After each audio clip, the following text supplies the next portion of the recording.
നാളെ നമ്മുടെ കേരളത്തിൽ ഇലക്ഷൻ നടക്കുകയാണ്. നമ്മുടെ വിലപ്പെട്ട അവകാശമാണത്.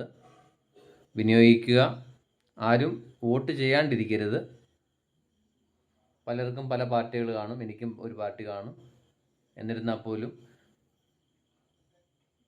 നമുക്ക് നാടിന് വേണ്ടി കുറച്ചെങ്കിലും ചെയ്യുമെന്ന് ഉറപ്പുള്ളവർക്ക് വോട്ട് കൊടുക്കുക. മിക്ക ആൾക്കാരും 5 വർഷം കൂടിയിരിക്കുമ്പോൾ വന്നിട്ട് പല മോഹന വാഗ്ദാനങ്ങളും തരും. അത് ചെയ്യാം, ഇത് ചെയ്യാം. ജയിച്ചു പോയി കഴിഞ്ഞാൽ പിന്നെ അവരെ കാണുന്ന അടുത്ത ഇലക്ഷൻ സമയത്തായിരിക്കും. നമ്മുടെ ഇന്ത്യയിൽ ഫുള്ള്, കേരളത്തിൽ നിന്നല്ല, ഇന്ത്യയിൽ ഫുള്ള് അങ്ങനെ തന്നെ ആയിരിക്കാം. ആരും പിന്നെ ആ വഴി തിരിഞ്ഞു നോക്കത്തില്ല.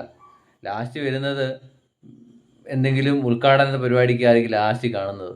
പിന്നെ അവരെ അതിൻ്റെ ഇടയ്ക്കൊന്നും കാണാറേ ഇല്ല. എന്നിരുന്നാൽ പോലും നമ്മുടെ സമ്മതിദാന അവകാശം നാളെ വിനിയോഗിക്കുക.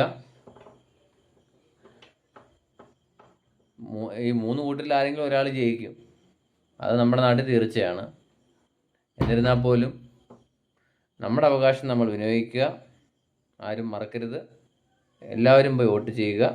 നമ്മുടെ അവകാശമാണ്.